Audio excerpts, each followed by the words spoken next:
qui doivent soutenir la culture Tchokwe. C'est ça. Il ne doit pas être là seulement pour les folkloriques.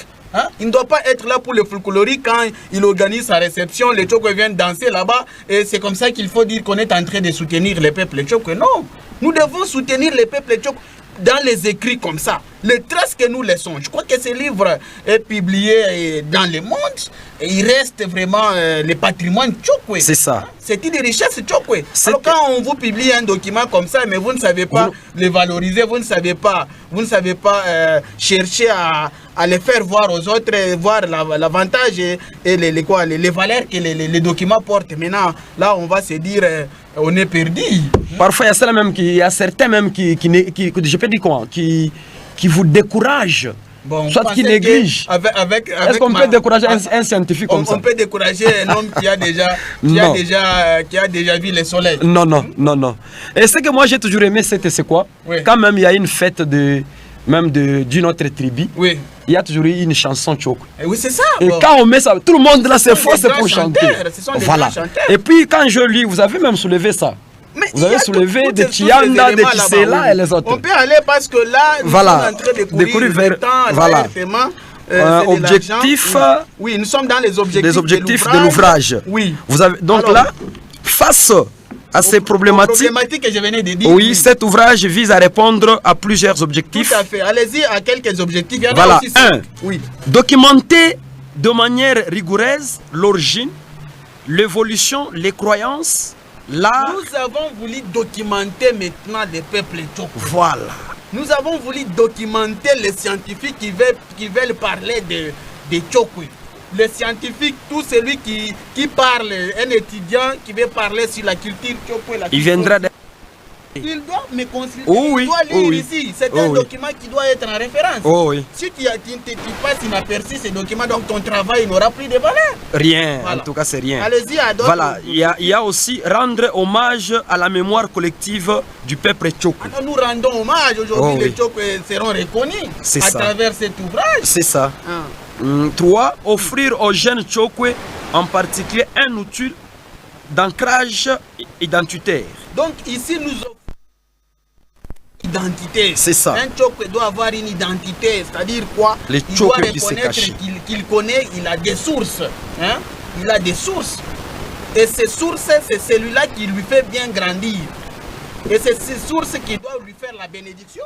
Voilà. Si tu n'as pas de sources, tu ne seras pas béni. C'est ça. Tu dois souffrir comme les autres, en train de souffrir, ils cherchent le travail, dans tout. Tu peux avoir des diplômes, tout ça, mais tu n'auras pas de boulot, tu n'auras pas le travail. Parce que tu n'as pas un soubassement. Oui. Voilà. Créer un pont entre tradition et modernité. Là donc, aussi, il y a un problème. Nous devons savoir qu'il y a une tradition avant et la modernité. Aussi une modernité. Voilà. Donc, là, bien que nous sommes en train de prier dans les églises, mais nous ne devons pas oublier les parents, en tout cas, des ancêtres. C'est ça. Qui nous ont élevés, qui ont commencé l'histoire. Vous devez connaître moi Kouseki. Il y a la moi Kouseki. Vous voyez tous ces gens là-bas. C'est qui? Moussania c'est qui? Hein? Toutes ces histoires là-bas, Wariambi ça signifie quoi? Tous ces éléments-là, nous devons les reconnaître. C'est ça. Vous ne pouvez pas grandir comme ça. Et pire encore, prendre les noms, mettre les noms que tu ne connais pas, tu l'introduis dans la famille parce qu'il a les moyens. Un ami, non, chez les Tchokwe, ce n'est pas comme ça. Non. Chez les Tchokwe, ce n'est pas comme ça. On ne peut pas les remercier en lui donnant les noms. Non. Mais non, c'est une richesse. C'est ça. Oui. Donc là, vous avez encore dit, donc parmi les objectifs, contribuer à la recherche africaine sur le peuple dit minorisé. Voilà. Aujourd'hui, nous devons sortir du néant. C'est ça. Pour bâtir un grand monument. Ça veut dire qu'un Tchokwe, ce n'est pas un petit peuple. Non. Nous ne sommes pas en tout cas un petit peuple. Oh oui. Qui se retrouvent partout aujourd'hui dans le monde. Les guerriers. Ce sont des grands guerriers. Voilà. Ce sont des grands guerriers. Oh oui. On ne peut pas quand même s'amuser à ces peuples. C'est ça. Oui. Voilà, donc là c'était les objectifs. Oui, nous sommes déjà la méthodologie utilisée. Oui. Donc pour la méthodologie, je crois que nous allons épargner cette partie. Voilà. Parce que là nous pouvons déjà. Alors commençons à analyser l'ouvrage à travers les chapitres. Le premier chapitre. Oui. Voilà, donc là, nous sommes au premier chapitre. Au premier chapitre, à la page 15. Oui. Il y a quelqu'un qui a déjà payé, qui s'est déjà procuré ce livre, il est à la maison, il nous suit. Bon, il y en a, ils ont déjà payé. Voilà, nous sommes déjà à la page. Nous sommes déjà à la page 15. Oui, ok, donc, nous sommes à la page 15. Prenez aussi la page 15. Oui, vous allez nous suivre de votre livre. Voilà, le chapitre est intitulé Origine et histoire du peuple Tchokwe. Oui. Donc ici, on veut nous expliquer quelle est l'origine. Oui. Il y a certains Tchokwe, surtout nous les jeunes. Hein. Prenons par exemple Setemwaku. Oui. Aujourd'hui, il s'est dit non, moi je vais rester par exemple en Angola. Tout à fait. Je vais rester par exemple au Mali. Maintenant, qui va continuer avec cette culture? Imaginez. Si moi Tshisekedi aujourd'hui, les chefs moi Tshisekedi. Oui. Par exemple, prenons, il est en train de vieillir. Oui. S'il quittait cette terre des hommes. Oui. Et qui va encore nous enseigner? Imaginez. C'est pourquoi ce chapitre, en tout cas, c'est un chapitre que je vais beaucoup plus, que les gens vont beaucoup plus lire, de connaître quelle est l'origine. Maintenant, je ne sais pas si vous pouvez nous expliquer d'abord quelle est l'origine du peuple Tchokwe. Oui. Ce que nous devons comprendre, je suis parti de l'étymologie d'abord. Oui. J'ai expliqué graduellement. J'ai expliqué graduellement. Oui. D'abord l'origine, d'abord le nom Tchokwe. Quoi? Je crois que vous avez lu. Hein? Je lis quelque part. D'ailleurs, je vais lire. Hein? Oui. Vous avez dit étymologiquement, c'est la page 19. Hein? Oui. Étymologiquement, la page 19. Signification du mot Tchokwe. Mais ce qu'il faut comprendre, vous devez commencer par la page 16. La page 16, oui, pour bien comprendre l'origine. Parce que là, le peuple Tchokwe vient de l'origine Lunda, dans la ville Lunda, qui est devenue actuellement royaume. Royaume, oui, parce que nous devons quand même être rationnels dans l'histoire. Donc là, nous pouvons déjà commencer à la page 16. Hein. Oui. Origine Lunda, donc là, c'est au 15e, donc du 15e siècle au 16e siècle. Les Tchokwe sont à l'origine un groupe intégré dans l'Empire Lunda, au sud-est de l'actuelle RDC. Oui. Donc là, c'est ça. Ils occupaient des fonctions artisanales, de chasse et de guerre, de transmission culturelle. Oui. Donc là, c'était l'origine. Vous avez compris qu'ils sont venus de l'Empire Lunda. De l'Empire Lunda, c'est là où ils ont quitté. C'est ça. Ils ont quitté quelque part. Vous connaissez qu'il y avait ce qu'on appelle la diversité culturelle. C'est ça. Après la diversité culturelle, les gens se sont retrouvés à tous les côtés. C'est ça. Hein? Alors, c'est comme ça que les Tchokwe, avec leurs ancêtres, doivent se retrouver dans l'Empire Lunda. Ils doivent faire ce qu'on appelle l'amitié. C'est ça. Ils doivent cohabiter ensemble. C'était normal parce que on ne pouvait pas. Ils se sont rendus compte que non, les Rundes et les Tchokwe, ils ont une paternité, une fraternité. C'est ça. Alors, ils étaient en train de se marier. Ils se sont mariés, ils ont mis des enfants. Et ils dirigeaient ensemble à ce moment-là. Alors, continuez avec la point 2, émancipation et séparation. Là, c'était déjà... Alors, ils étaient forts en quoi? Ils faisaient quoi là-bas comme activité? Ah, ok. Donc, je reviens ici. Vous avez dit ceci. Ils occupaient des fonctions artisanales. Tout à fait. Des chasses, des guerres et des transmissions culturelles. Donc, ils étaient des grands guerriers. Des grands guerriers, oui. Ils transmettaient certaines cultures. Tout à fait. Donc là, il y avait la guerre, la transmission culturelle. Oui. Maintenant, ici, on nous dit... Donc, quand il y a la guerre, ce sont des Tchokwe qui devraient conquérir. Oui, parce que ce sont les grands guerriers. Oui. Ce sont les grands guerriers. Alors, allez-y. Voilà.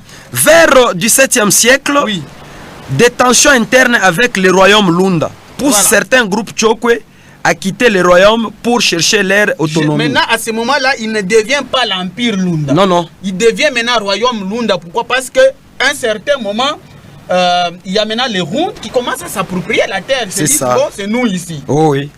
Bon, ça, je ne vais pas piétiner cet aspect des choses. Oui, parce que nous parlons que des Tchokwe. Oui, on parle des Tchokwe. Voilà, donc là, ils sont devenus autonomes. Autonomes, oui. Ils ne dépendaient pas encore de l'Empire Lunda. Tout à fait, mais ils doivent partir. Oh, oui. Pour se chercher, comme ils sont guerriers, ils doivent se retrouver ailleurs, partout où ils devraient partir. Ils doivent laisser un empereur. Donc là, ils ont pris une décision de quitter. De quitter l'Empire Lunda. En tout cas, cet ouvrage ici, si vous êtes Tchokwe à la maison, vous devez veuillez contacter Setemwaku. Effectivement. Veuillez même vous procurer ce livre ici, c'est très important.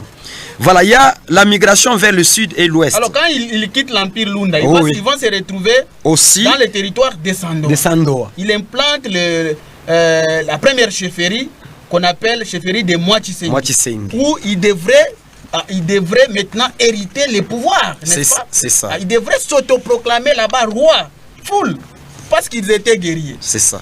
Et ils sont là jusqu'au jour d'aujourd'hui. Alors ils vont continuer la vie, ils vont continuer la lutte, n'est-ce pas? Oui. Allez-y. Donc, là, on vient de nous dire, ils ont créé déjà le territoire aujourd'hui de Sandoa. Oui. Donc, c'est le territoire qui est beaucoup plus occupé. Il se dirige vers où? Vers Angola. Vers Angola. Avant d'arriver en Angola, il laisse quelqu'un à Dilolo. Vous voyez? En tout cas, c'est comme ça. Il laisse quelqu'un à Dilolo. Ça, c'est la mission des guerriers. Là-bas, roi. Roi. Oui. C'est pourquoi nous avons aujourd'hui des Moitié-Seng. Oui, tout à fait. D'autre côté. Ok. Oui. Voilà. Vers le XVIIe siècle, détention, non, là j'ai déjà lu, je m'excuse. Voilà, donc on dit migration vers le sud-ouest. Oui. Il migre progressivement vers le sud de la RDC. Tout à fait. L'est de l'Angola et une partie de la Zambie. Oui. Donc c'était en tout cas une question. Oui. On voulait me dire qu'en Zambie aussi, il y a aussi les Tchoko. Mais tout à fait. Ah, on m'appelle ici au téléphone là-bas, nous devons envoyer des livres là-bas. Ah, ok. Nous avons des rois là-bas. Nous avons des rois. Effectivement. Chaque fois, il y a toujours des manifestations en Zambie. Mais comment ça? Les Tchoko ont des places là-bas. Ils sont partout. Et puis voilà. en Angola, là où ils sont partis, ils ont pris une grande partie. Oh oui. Oh oui. Et même en RDC, là où nous sommes d'ailleurs. Bon, en RDC, c'est là où il y avait la source. C'est là où il y avait la source. Oui, oui. Quand ils sont partis, bon, ce sont des guerriers. Ah, ok. Et ils ne pouvaient pas faire face avec les autres. Voilà. Ils fondent leur propre entité politique avec des chefferies indépendantes. Mais comment ça?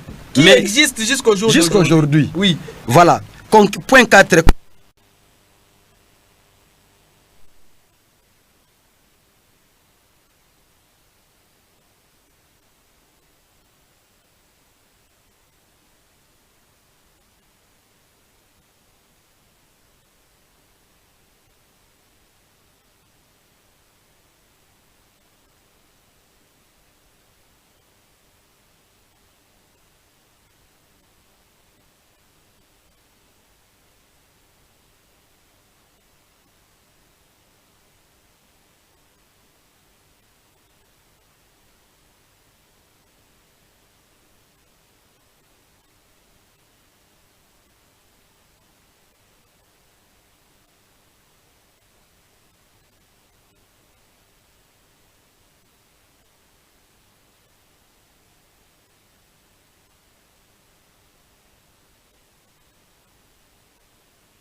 Oh.